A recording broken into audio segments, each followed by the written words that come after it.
আল্লাহ তাআলা সিদ্ধান্ত নিয়েছেন জামাত ইসলামীকে ক্ষমতায় দেবেন।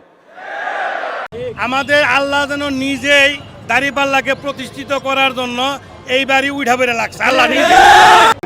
লা ইলাহা ইল্লাল্লাহ জিতবে এবার দাঁড়িপাল্লা, ইনশাআল্লাহ দাঁড়িপাল্লা। আজকে টিকিট দিছি কয়জনের হাত জাগান? জান্নাতের টিকিট পাইছেন কে কে? হাত জাগান, তরুণরা হাত জাগাও। বাংলাদেশে যদি নামাজ কায়েম হয় 18 কোটি মানুষ নামাজ পড়বে, আপনি একটা ভোট দিয়ে 18 কোটি মানুষের নামাজ। আমরা একই মুদ্রার এপার এবং ওপার, এইটাই হলো একদিকে রোজা আরেকদিকে হলো পূজা। এই রোজা এবং পূজা মিলে বাংলাদেশ। রাশমিকা মান্দানা নাম শুনেছেন?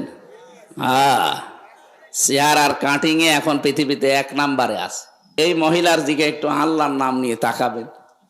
আমি আল্লাহ তাআলার শুকরিয়া এই জন্য আদায় করছি যে দীর্ঘদিন পরে আপনাদের মাঝে এসে এই পূজা উদযাপন উপলক্ষে এখানে যে সমবেত হতে পেরেছি এই জন্য আল্লাহ তাআলার শুকরিয়া আদায় করছি।